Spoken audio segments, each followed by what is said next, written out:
الرحمن الرحيم.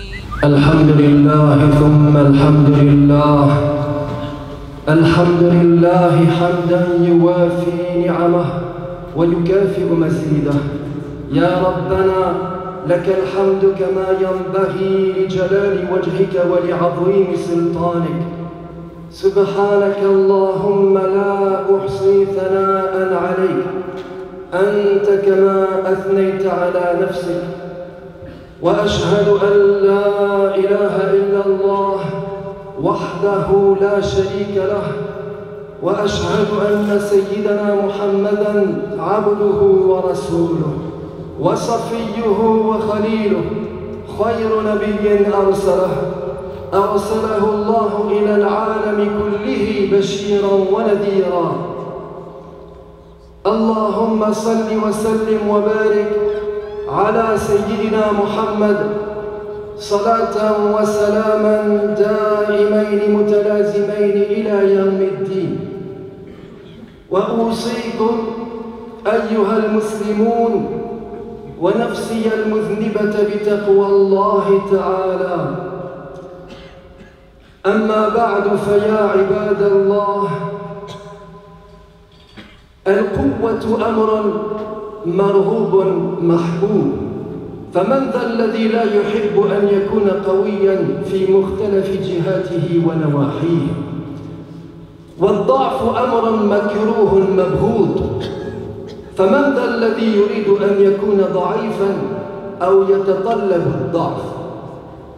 ولكن القوة طاقة، ولا بد لكل طاقة من زمام حكمة أو من ضمان أمان يقودها ويقومها ويحول بينها وبين الانحراف والاعتزاز.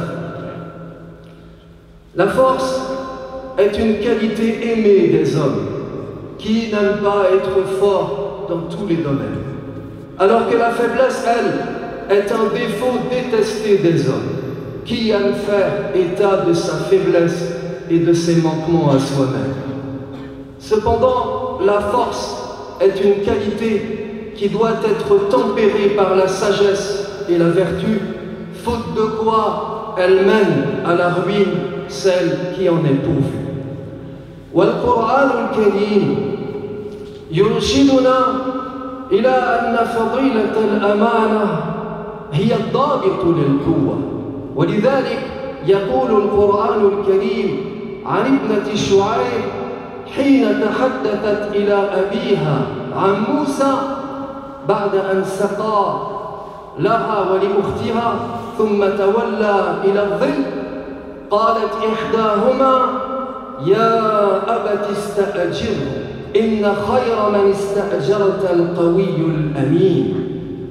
فهذا موسى كما يقرر كتاب الله المجيد يجمع بين القوة والأمان، أو بالأحرى يتحلى بالقوة الأمينة وبالأمانة القوية.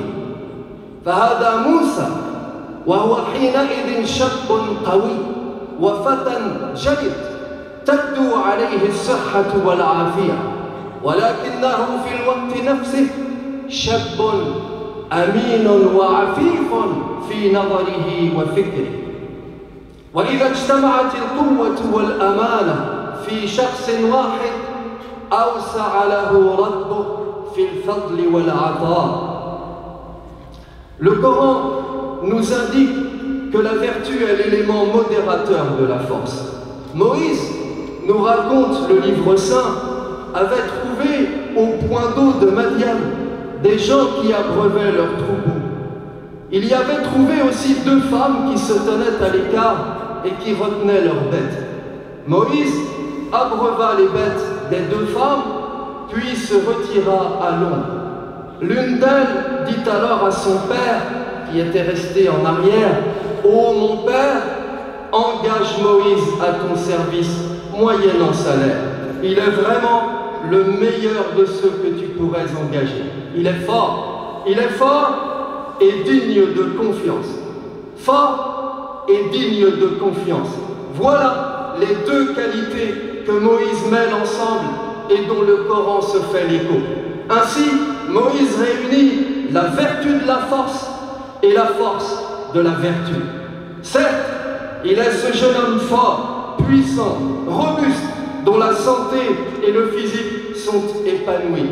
Mais il est aussi ce jeune homme digne de confiance, vertueux et honnête, qui contrôle ses réactions et ses mouvements et qui les oriente volontairement vers le bien.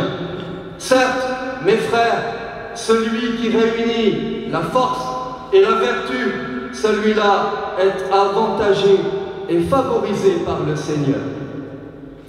وهذا يوسف عليه السلام يمن عليه ربه بصفتي القوة والأمان، فهو شاب جميل وسيم فيه الرجولة والفحولة، وتدعوه داعية الفتنة، تدعوه داعية الإغراء.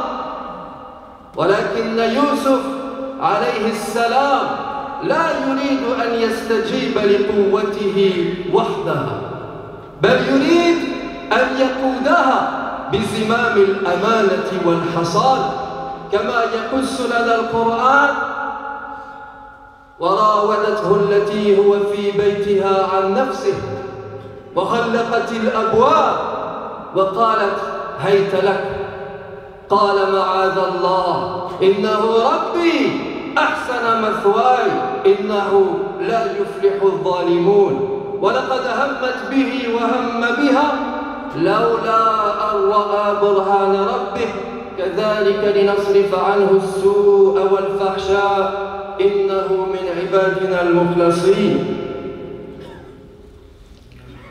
Joseph aussi était doté par Dieu de la force et de la vertu. Le Coran nous raconte que quand Joseph eut atteint l'âge viril, celle qu'il avait reçue dans sa maison s'éprit de lui. Elle ferma les portes et elle dit: me voici à toi. Il dit: que Dieu me protège. Mon maître m'a fait un excellent accueil. Certes, les injustes ne réussissent pas. Elle pensait certainement à lui et il aurait pensé à elle s'il n'avait pas vu la claire manifestation de son Seigneur. Dieu a ainsi écarté de lui le mal et l'abomination. Joseph était au nombre des sincères serviteurs de Dieu. Oui, Joseph était un jeune homme fort et vigoureux quand la beauté tentatrice qu'était Zuraïcha chercha à le séduire. Mais il était aussi ce jeune homme doté d'une force d'âme et d'une énergie morale suffisante pour contrôler ses passions et dominer ses désirs. وهكذا أيها الإخوة يريد الله من عباده أن يكونوا أقوياء أمناء، والجمع بين القوة والأمانة كالجمع بين قوة المادة وقوة الروح، لأن الأمانة تمثل القوة المعنوية والأخلاقية والروحية، والقوة وحدها بلا أمانة تؤدي إلى الطغيان، إلى البهتان، إلى العدوان. والأمانة مع الضعف عرضة للانكسار وعرضة للضياع. لذلك وصف الله المؤمنين بأنهم أشداء على الكفار رحماء بينهم، فقوتهم تستخدم في موضعها المناسب لها، كما أن رحمتهم تستخدم كذلك في موطنها اللائق بها، وهذا هو التوازن القوي. Ce que Dieu veut des croyants, c'est qu'ils soient à la fois forts et vertueux. Réunir en soi la force et la vertu, c'est posséder en même temps la force physique et la force morale, et jouir d'un parfait équilibre. Alors qu'être fort sans être vertueux, ou au contraire être vertueux, sans être fort, c'est rompre l'état d'harmonie qui résulte de la juste proportion entre ces deux qualités et devenir, au final, soit un oppresseur, soit un oppressé, soit un bourreau, soit une victime. C'est pourquoi Dieu dit dans le Coran, en dépeignant les croyants, qu'ils sont à la fois durs envers les impies et tendres entre eux.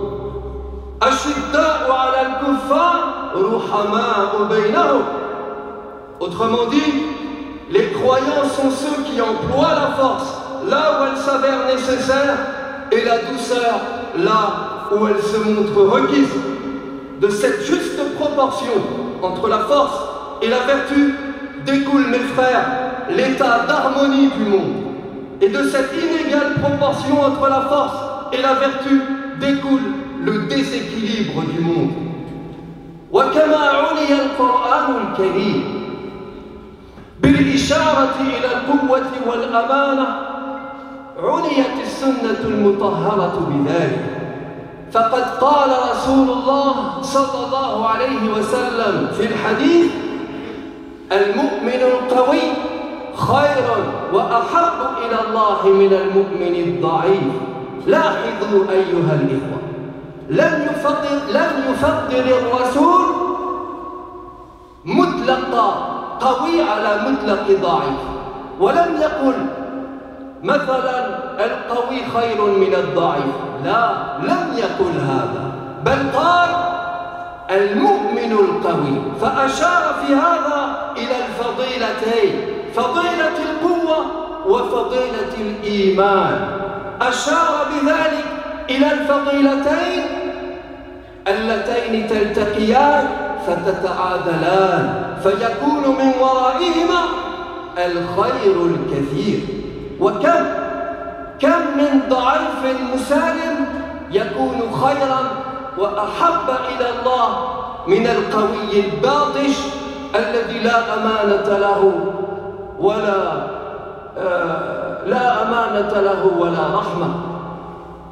وكذلك يقول رسول الله صلى الله عليه وسلم في السنة حق الولد على الوالد أن يعلمه الكتابة والسباحة والرماية وأن لا يرزقه إلا طيبا. والكتابة والسباحة والرماية هذه مظهر كما لا يخفى من مظاهر القوة عند الإنسان، ولكن قوله صلى الله عليه وسلم وأن لا يرزقه إلا طيبا فيه إشارة إلى التحرز من السوء وإلى التحسن من الحرام، فما دام الرزق طيبا في كل وقت فقد طاب المسير وحسنت العاقبة. Comme le Coran, la Sunna exalte la force et la vertu. C'est ainsi que l'envoyé de Dieu sallallahu alayhi wa sallam a dit: le croyant fort est meilleur et plus aimé de Dieu que le croyant faible. Remarquez que le prophète n'a pas dit ici la force est supérieure à la faiblesse dans l'absolu, mais il a dit le croyant fort est meilleur, afin de montrer que ces deux qualités, celle de la force et de la foi, sont complètes. Elles se complètent en s'associant et elles engendrent chez l'homme un état de stabilité et d'harmonie. Combien nombreux en effet sont les hommes faibles mais vertueux qui sont plus aimés de Dieu que les hommes forts mais immoraux. Dans un autre hadith, l'envoyé de Dieu sallallahu alayhi wa sallam déclare: un fils a sur son père le droit qu'il lui apprenne l'écriture, la nage et le tir. Il a en outre sur lui le droit qu'il lui donne seulement de bonne nourriture. Or, comme chacun sait, l'écriture, la nage et le tir comptent parmi les arts qui font la force d'un homme, alors que s'appliquer à manger des nourritures bonnes compte parmi les lois définies par la religion qui font la vertu d'un homme. من واجبنا أيها الإخوة أن نتذكر أن ألوان القوة عند الإنسان محتاجة إلى ضوابط من الأمانة ويقظة الروح. فالقوة الجنسية مثلا تحتاج إلى ضابط العفة وإلى ضابط الفضيلة، وإلا كانت تحطيما وهتكا للأعراض وإضاعة للأنساب وسعيا في الأرض بالفساد. وكذلك القوة البدنية تحتاج إلى ضابط الحكمة والوقار، وإلا كانت طغيانا وبغيا وعدوانا. ومن هنا قال القرآن الكريم: ولا تمش في الأرض مرحا إنك لن تخرق الأرض ولن تبلغ الجبال طولا. وقوة العلم المادي أيضا تحتاج إلى ضابط الأمانة والخشية من الله تبارك وتعالى، وإلا كانت هلاكا وتدميرا على الناس وعلى العالم من حولهم. وهكذا أيها الإخوة، فقوة البصر تجرح وتفضح إذا لم يكن لها وازع ولا رادع من التعفف ومن الحياء، كما قال تبارك وتعالى في القرآن: قل للمؤمنين يغضوا من أبصارهم ويحفظوا فروجهم ذلك أزكى لهم إن الله خبير بما يصنعون. وقال في آية أخرى على سبيل التذكير والتحذير: ويعلم خائنة الأعين وما تخفي الصدور. Ce qu'il faut comprendre ici, c'est que l'homme doit assujettir aux règles de la vertu et de la piété toutes les forces et toutes les énergies qu'il réunit en lui. Par exemple, il doit soumettre son énergie sexuelle aux règles de la chasteté et de la fidélité. À défaut de quoi? À défaut de quoi il attentera à l'honneur et à la réputation d'autrui et sèmera la corruption sur la terre. De même, il doit astreindre sa force physique aux règles de la sagesse et de la modération. Sans quoi il emploiera cette force à conquérir, à soumettre et à extorquer par la violence et par la contrainte. C'est pourquoi le Coran déclare: ne parcours pas la terre avec insolence. Tu ne peux ni déchirer la terre, ni atteindre à la hauteur des montagnes. Tout comme l'homme doit assujettir sa force intellectuelle aux règles de la conscience et de la crainte de Dieu. Sans quoi, mes frères, les connaissances qu'il acquiert ne causeront que ruine de l'âme et destruction du monde. Dieu dit à ce sujet: parmi les créatures de Dieu, seuls les savants redoutent vraiment le Seigneur. Innama yakhsha Allah min ibadihi al-ulama. Oui, l'homme doit assujettir aux règles de la vertu et de la piété toutes les forces et les énergies qu'il réunit en lui, y compris les organes de la vue dont il jouit. Sans quoi ces organes témoigneront un jour contre lui et seront pour lui une cause de tourment infini. Dis aux croyants de baisser leur regard et d'être chastes, nous dit le Coran. Ce sera plus dur pour eux. Dieu est bien informé de ce qu'ils font. ولننظر إلى قارون كان صاحب قوة بلا شك، ولكنه كان صاحب قوة غير عاقلة وغير أمينة، فكانت قوته وبالا عليه وخسرانا له. فقد أوتي قارون قوة المال الهائلة المتمثلة في كنوز تنوء بحمل مفاتيحها العصبة أولو القوة، ولكنه تكبر واغتر بها وقال قولته السوء: إنما أوتيته على علم عندي. فماذا كانت العاقبة؟ كانت العاقبة كما يقول القرآن: أن خسفنا به وبداره الأرض فما كان له من فئة ينصرونه من دون الله وما كان من المنتصرين. Rappelez-vous l'histoire de Corée. Voilà un homme qui était fort de ses richesses, n'est-ce pas? Oui, mais voilà, il était aussi dénué de vertu. Eh bien, mes frères, quelle fut sa fin? Ses richesses causèrent sa perte et entraînèrent sa damnation. Certes, des traits trésor lui avait été donné, dont les seules clés semblaient lourdes à une troupe d'hommes robustes. Mais Corée fit le fier. Corée se donna des grands airs. Corée s'afficha avec tout son faste et prononça ces mots funestes: je ne dois ce qui m'a été donné qu'à la science que je possède en propre. Eh bien, quel fut son sort? Nous avons, raconte le Coran, fait engloutir par la terre Corée et sa maison. Il n'a pas eu de troupe pour le secourir ce jour-là, en dehors de Dieu. Personne ne lui porta secours. ورضوان الله تبارك وتعالى على عمر بن الخطاب حين قال وهو يدعو ربه: اللهم إني أشكو إليك ضعف الأمين وقوة الخائن. يا له من تصوير عميق ودقيق للمجتمع حين يتسرب إليه الفساد.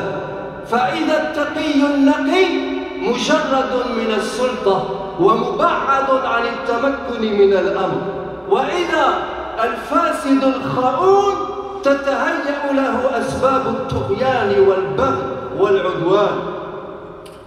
أيها الإخوة، الدنيا اليوم لا تشكو من أمر كما تشكو من إبعاد الرجل الأمين ومن تقريب الرجل الخؤون. فوالله لو أنصفت الدنيا نفسها وأهلها لوضعت الإنسان المناسب في مكانه المناسب، وذلك تنفيذا لقول الله تبارك وتعالى: قالت إحداهما يا أبت استأجر إن خير من استأجرت القوي الأمين. فهداية البشرية اليوم معلقة على إيجاد هذه القوة الأمينة والأمانة القوية. Dieu fasse miséricorde au commandeur des croyants, Omar ibn al-Khattab. Alors qu'il invoquait un jour son Seigneur, il déclara: mon Dieu, je me plains auprès de toi de la faiblesse de l'honnête homme et de la force du malhonnête. Comme est juste la plainte de Omar. Tant il est vrai que dans une société dissolue et déréglée, l'homme vertueux est éloigné et écarté de tout pouvoir, alors que l'homme corrompu, lui, est honoré et tenu en haute estime. Par Dieu, il n'est rien dont le monde se plaint aujourd'hui autant que l'impuissance de l'honnête homme et la toute-puissance de l'homme malhonnête. Par Dieu, si le monde était en accord avec lui-même, il mettrait chaque homme à la place qui lui revient et appliquerait ainsi l'enseignement du Coran. Ô mon Père, engage Moïse à ton service moyennant salaire. Le meilleur de ceux que tu pourrais engager est celui qui est fort et digne de confiance. عباد الله وأتباع محمد، لنجعل شعارا من كلمتين هما القوة والأمانة، ولنتذكر جميعا أن الإيمان لا يمكن أن يؤدي رسالته بلا قوة، كما أن القوة وحدها لا تفيد دون الإيمان. أقول قولي هذا وأستغفر الله لي ولكم فاستغفروه إنه هو الغفور الرحيم.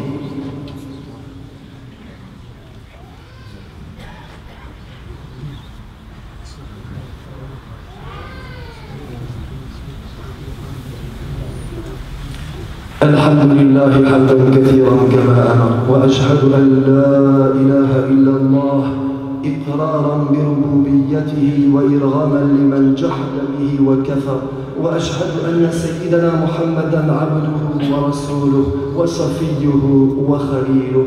عباد الله، اتقوا الله فيما أمر وانتهوا عما نهى عنه وزجر، وأخرجوا حب الدنيا من قلوبكم فإنه إذا استولى أسر. واعلموا أن الله أمركم بأمر بدأ فيه بنفسه وثنى بملائكة قدسه، فقال عز من قائل عليما: إن الله وملائكته يصلون على النبي يا أيها الذين آمنوا صلوا عليه وسلموا تسليما. اللهم صل على سيدنا محمد وعلى آل سيدنا محمد كما صليت على سيدنا إبراهيم وعلى آل سيدنا إبراهيم، وبارك على سيدنا محمد وعلى آل سيدنا محمد كما باركت على سيدنا إبراهيم وعلى آل سيدنا إبراهيم في العالمين إنك حميد مجيد. وارض اللهم عن الخلفاء الراشدين ذوي القدر العلي والفخر الجليل أبي بكر وعمر وعثمان وعلي، وعن سائر الصحابة والتابعين ومن تبعهم بإحسان إلى يوم الدين. اللهم اغفر للمسلمين والمسلمات والمؤمنين والمؤمنات الأحياء منهم والأموات، وألف بين قلوبهم يا رب العالمين. اللهم موتانا اللهم إنهم عبادك وأبناء عبادك وأبناء إمائك خرجوا من روح الدنيا وسعتها، ومحبوبهم وأحباؤهم فيها إلى ظلمة القبر وما هم لاقون. كانوا يشهدون أن لا إله إلا أنت وحدك لا شريك لك، وأن محمدا عبدك ورسولك، وأنت أعلم بهم منا. اللهم إنهم نزلوا بك الآن وأنت خير منزول به، وأصبحوا فقراء إليك وأنت غني عن عذابهم. اللهم إن كانوا محسنين فزد في إحسانهم، وإن كانوا مسيئين فتجاوز عنهم، ولقهم برحمتك رضاك، وقهم فتنة القبر، وجاف الأرض عن جنوبهم، وافسح لهم في قبورهم، وقهم يا رب قهم من فتنة القبر، ولاقهم برحمتك الأمن من عذابك حتى تبعثهم إلى جنتك آمنين يا رب العالمين. اللهم ربنا لا تدع لنا مريضا إلا شفيته، ولا صاحب حاجة إلا قضيتها ويسرتها يا رب العالمين. ربنا اغفر لنا ولوالدينا ولمشايخنا ولأرباب الحقوق علينا ولسائر المسلمين أجمعين. آمين آمين آمين، والحمد لله رب العالمين. عباد الله، إن الله يأمر بالعدل والإحسان وإيتاء ذي القربى وينهى عن الفحشاء والمنكر والبغي يعظكم لعلكم تذكرون. وأقيموا الصلاة.